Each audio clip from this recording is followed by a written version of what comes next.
Report, Stockholm international peace research institute, ఇది Sweden based think tank అనమాట.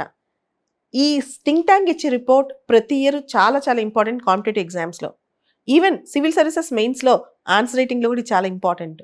SIPRI report అనేది ప్రతి ఇయర్ ఒక ఇయర్ బుక్ లాగా రిలీజ్ అవుతుంది. దీనిలో చాలా ప్రధానమైన అంశాలు ఉంటాయి. 1969 నుంచి ఈ రిపోర్ట్ రిలీజ్ అవుతుంది. ఈ సంవత్సరం 2023లో 54th ఎడిషన్ రిలీజ్ అయిందనమాట. దీనిలో బేసికల్గా ఒక దేశం యొక్క మిలిటరీ ఎక్స్పెండిచర్ పెరుగుతుందా తగ్గుతుందా, ప్రపంచవ్యాప్తంగా డిఫెన్స్ ఎక్స్పెండిచర్ పెరుగుతుందా తగ్గుతుందా అనమాట. ప్రతి దేశం వాళ్ళ జీడిపిలో డిఫెన్స్ ఎక్స్పెండిచర్, మిలిటరీ ఎక్స్పెండిచర్ ఎలా ఖర్చు పెడుతోంది దీని మీద ఫస్ట్ చూస్తుంది. తర్వాత ప్రతి దేశం ఆర్మ్స్ ఇంపోర్ట్స్ అండ్ ఎక్స్పోర్ట్స్, ఆయుధాలు కొనుక్కోవటం అమ్మకాలు ఎలా చేస్తుంది, ఎగుమతులు దిగుమతులు దీని మీద దృష్టి పెడుతుంది. తర్వాత దేశాల్లో nuclear war heads, nuclear arsenal ఎలా పెరుగుతున్నాయి, ఏ దేశం న్యూక్లియర్ వార్ హెడ్స్లో ముందుంది, ఇలా రిపోర్ట్స్ ఇస్తూ ఉంటుంది అనమాట. దీంతో పాటు సిప్రీ ఇయర్ బుక్లో న్యూక్లియర్ ఆర్మ్స్ కంట్రోల్ గురించి, డిజార్మమెంట్, నాన్ ప్రాలిఫరేషన్ అంశాలు, తర్వాత మిలిటరీ ఎక్స్పెండిచర్ వరల్డ్లో ఏ విధంగా ప్రపంచవ్యాప్తంగా ముందుకెళ్తుంది, ఇంటర్నేషనల్ ఆర్మ్స్ ట్రాన్స్ఫర్స్ అంటే ఆయుధాలు ఎలా ఒక దేశం నుంచి ఇంకో దేశానికి బదిలీ అవుతున్నాయి, ఇవన్నీ కూడా సిప్రీ రిపోర్ట్లో ఉంటాయి అనమాట. ముఖ్యంగా ఆయుధాలు ఎక్కడ ఉత్పత్తి అవుతున్నాయి, తర్వాత పీస్ ఆపరేషన్స్ ఏ విధంగా ముందుకు సాగుతున్నాయి, ప్రపంచంలో యుద్ధాలు, ఆర్మ్డ్ కాన్ఫ్లిక్ట్ సంబంధిత ఆర్మ్స్ రేస్లో అక్కడ కాన్ఫ్లిక్ట్స్లో ఆయుధాలు ఎలా వాడుతున్నారు, ఇవన్నీ కూడా సిప్రీ రిపోర్ట్లో పొందుపరిచి ఉంటాయి. దాంతోపాటు సిప్రీ రిపోర్ట్ ప్రకారం ప్రపంచం అంతా కూడా ఇప్పుడు చాలా డేంజరస్ ఫేజ్ ఆఫ్ హ్యూమన్ హిస్టరీలోకి వెళ్తుంది. ఎందుకంటే ఆయుధాల విషయంలో పోటీపడి మరీ తయారు చేసుకుంటున్నారు. మనం చూసాం కోల్డ్ వార్ టైంలో ఆర్మ్స్ రేస్ అని చెప్పి, అది ఇప్పుడు ఇంకా పెరుగుతుందని చెప్పి సిప్రీ అంచనా వేస్తుంది అనమాట. సో ఆర్మ్స్ రేస్ అనే పదం అంటే ఒక దేశం ఇంకో దేశం పోటీపడి ఆయుధాలు పెంచుకోవటం. చాలాసార్లు డిఫెన్స్ ఎక్స్పెండిచర్, మిలిటరీ ఎక్స్పెండిచర్ అనేది ప్రతి దేశానికి ఒక వైట్ ఎలిఫెంట్ లాంటిది అనమాట. అంటే తప్పనిసరి ఖర్చు, అది వాడకపోయిన తప్పనిసరి ఖర్చు. సో ప్రపంచంలో ఏ ఏ దేశాలు మిలిటరీ ఎక్స్పెండిచర్ ఎలా ముందుకు తీసుకెళ్తున్నాయి అనేదే పూర్తి స్థాయిలో సిప్రీ రిపోర్ట్ అంచనా వేస్తూ ఉంటుంది. ప్రపంచవ్యాప్తంగా పలు దేశాల మిలిటరీ ఎక్స్పెండిచర్ ఆ దేశాల యొక్క జీడిపితో పోలిస్తే ఉక్రెయిన్ టాప్లో ఉంది. 34% తన జీడిపిలో డిఫెన్స్ కోసం ఖర్చు పెడుతుంది మిలిటరీ ఎక్స్పెండిచర్. సౌదీ అరేబియా 7.4% ఖర్చు పెడుతుంది తన జీడిపిలో. Qatar 7%, Oman 5.2%, Algeria 4.8%, Kuwait 4.5%, Israel 4.5%, Russia 4.1% ఇలా ఖర్చు పెడుతున్నాయి.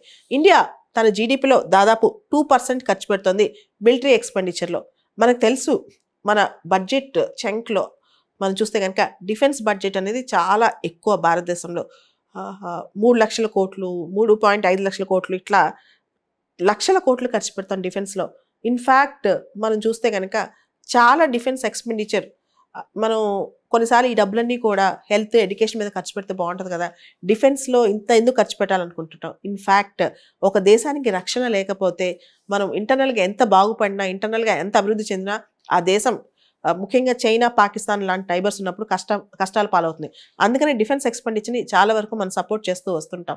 ఇండియా కూడా దాదాపు 2% ఆఫ్ ఇట్స్ ఎకానమీలో, జీడిపిలో 2% మిలిటరీ ఎక్స్పెండిచరే పెడుతుంది అనమాట. ఇండిజినస్ డిఫెన్స్ ప్రొడక్షన్ కోసం ఇండియా ఇప్పుడు చాలా వరకు కష్టపడుతోంది. ఇన్ఫ్యాక్ట్ డిఫెన్స్లో మేక్ ఇన్ ఇండియా మీద 2016లోనే ధీరేంద్ర సింగ్ కమిటీ అని చెప్పి ఒక కమిటీ కూడా వేశారు. ఇకపోతే ప్రపంచవ్యాప్తంగా మిలిటరీ ఎక్స్పెండిచర్ చూస్తే మనం 2022 మిలిటరీ ఎక్స్పెండిచర్ $2,240 బిలియన్ అనమాట. ఇన్ఫ్యాక్ట్ ఇది హైయెస్ట్ లెవెల్. 8 సంవత్సరాల నుంచి ప్రతి సంవత్సరం ఇంక్రీజ్ అవుతూనే ఉంది. అంటే ప్రపంచంలో మన జీడిపిలో, వరల్డ్ జీడిపిలో చూసుకుంటే డిఫెన్స్ ఎక్స్పెండిచర్ లేదా మిలిటరీ ఎక్స్పెండిచర్ వరల్డ్ జీడిపిలో 2.2% ఖర్చు అవుతుందన్నమాట. అదేవిధంగా యూరోప్ మిలిటరీ ఎక్స్పెండిచర్ కూడా చాలా ఎక్కువ పెరిగింది. ముఖ్యంగా 13% పెరిగిందంటే ఈ సంవత్సరం 2022లో, ముఖ్యంగా ఉక్రెయిన్ యుద్ధం వల్ల, రష్యా యుక్రెయిన్ యుద్ధం వల్ల.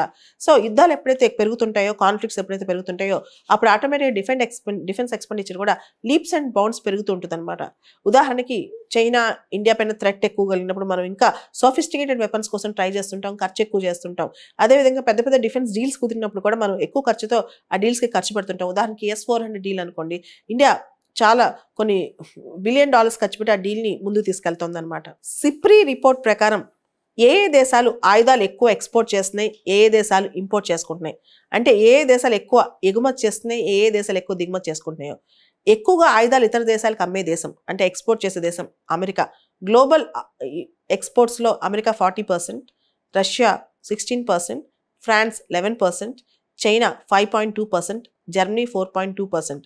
అంటే ఆయుధాల ఎక్స్పోర్ట్స్లో, మిలిటరీ ఎక్స్పోర్ట్స్లో మేజర్గా ఉన్న దేశాలు America first, 2 Russia, 3 France, 4 China, 5 Germany. అదేవిధంగా ఇంపోర్ట్స్లో చూస్తే కనుక ఇండియా 11% టాప్లో ఎక్కువ ఇంపోర్ట్ చేసుకుంటుంది.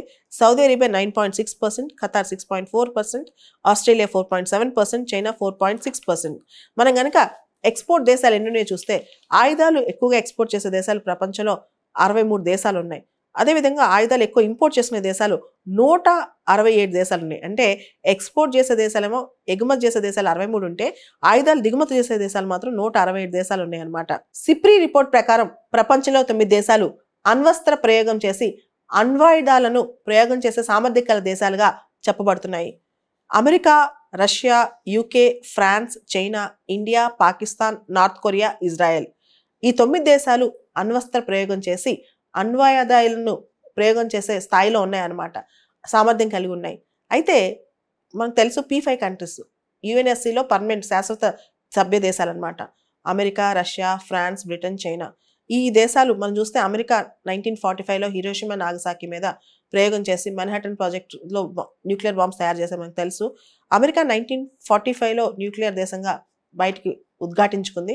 Russia 1949, UK 1952, France 1960, China 1964, India మనకు తెలుసు smiling Buddha operation 1974, Pakistan 1998, North Korea 2006. ఇజ్రాయెల్లో ఉన్నాయి కానీ ఏ సంవత్సరం ఇజ్రాయెల్ ప్రయోగం చేసినా బయటికి పూర్తి స్థాయిలో రాలేదు. సో సిప్రీ రిపోర్ట్ ప్రకారం 9 దేశాలు అణ్వాయుధ సామర్థ్యం గల దేశాలు, ప్రయోగించదగ్గ దేశాలు ఉన్నాయన్నమాట. అయితే మొత్తం దీనిలో న్యూక్లియర్ వార్ హెడ్స్లో ప్రపంచవ్యాప్తంగా 12,512 న్యూక్లియర్ వెపన్స్ ఉన్నాయి, న్యూక్లియర్ వార్ హెడ్స్ ఉన్నాయి. 12,512. దానిలో 90% nuclear war heads America, Russia దగ్గర ఉన్నాయి. అమెరికా దగ్గర 5,244 న్యూక్లియర్ వార్ హెడ్స్ ఉంటే రష్యా దగ్గర 5,889 న్యూక్లియర్ వార్ హెడ్స్ ఉన్నాయి. అంటే ప్రపంచంలో 9 దేశాలు సిప్రీ రిపోర్ట్ ప్రకారం న్యూక్లియర్ వార్ హెడ్స్ కలిగిన దేశాలు ఉంటే దాదాపు 90% nuclear war heads America, Russia దగ్గర ఉన్నాయి. దగ్గర దగ్గర ఆల్మోస్ట్ 2 దేశాల దగ్గర కలిపితే 90% అనమాట. అమెరికాలో 5,244 వార్ హెడ్స్ ఉంటే రష్యాలో 5,889. సిప్రీ రిపోర్ట్ ప్రకారం ఇండియాలో 164 న్యూక్లియర్ వార్ హెడ్స్ ఉన్నాయి. సిప్రీ రిపోర్ట్ ప్రకారం పాకిస్తాన్ అయితే 170 న్యూక్లియర్ వార్ హెడ్స్ ఉన్నాయి. అంటే ఇండియా కన్నా పాకిస్తాన్లోనే ఒక 6 న్యూక్లియర్ వార్ హెడ్స్ ఎక్కువ ఉన్నాయని సిప్రీ రిపోర్ట్ చెప్తోంది. ఇకపోతే ఫిబ్రవరి 2023లో రష్యా న్యూ స్టార్ట్ ట్రీటీ నుంచి తను సస్పెండ్ చేసుకుంటూ, కానీ తను ఆ ట్రీటీలో కట్టబడిన ఆర్సనల్ నెంబర్స్ అంటే న్యూమరికల్గా ఆ ట్రీటీలో ఉన్న కండిషన్స్ తను ఫాలో అవుతానని చెప్పింది. భారతదేశం న్యూక్లియర్ ట్రయాడ్ ఆల్రెడీ సాధించింది. న్యూక్లియర్ ట్రయాడ్ అంటే నేల మీద నుంచి, ఆకాశంలోంచి, నీటి మీద నుంచి, ఈ మూడింటి మీద నుంచి ప్రయోగించవచ్చు అనమాట. ఉదాహరణకి మనం చూస్తే నేల మీద నుంచి బ్యాలిస్టిక్ మిసైల్ ప్రయోగించవచ్చు, వాటర్లోంచి జలాంతర్గమంలోంచి ప్రయోగించవచ్చు, అదేవిధంగా ఆకాశం నుంచి మనం చూస్తే ఏదైనా మిసైల్ నుంచి కూడా ప్రయోగించవచ్చు అనమాట. ఆకాశం మీద నుంచి అయితే ఎయిర్ క్రాఫ్ట్ మౌంటెడ్ మిసైల్స్ ద్వారా కూడా ప్రయోగించవచ్చు. భారతదేశానికి న్యూక్లియర్ ట్రయాడ్ ఉందని చెప్పుకున్నాం కదా. ఇప్పుడు న్యూక్లియర్ వార్ హెడ్స్ ప్రయోగించగల యుద్ధ విమానాల సంగతి చూద్దాం ఒకసారి. ఎయిర్లో మిరాజ్, జాగువార్, రఫేల్ లాంటివి. అదేవిధంగా ల్యాండ్ అంటే భూమి మీద నుంచి ప్రయోగించే పృథ్వీ సిరీస్, అగ్ని సిరీస్. అలానే సీ బేస్డ్ అంటే ఇప్పుడు మనం వాటర్లోంచి, సముద్రాల మీద నుంచి ప్రయోగించే ధనుష్, K-15, K4. సో ఇవన్నీ కూడా న్యూక్లియర్ వార్ హెడ్స్. ఎయిర్లోంచి, భూమి మీద నుంచి, వాటర్ మీద నుంచి అంటే సముద్రాల మీద నుంచి ప్రయోగించవచ్చు అనమాట.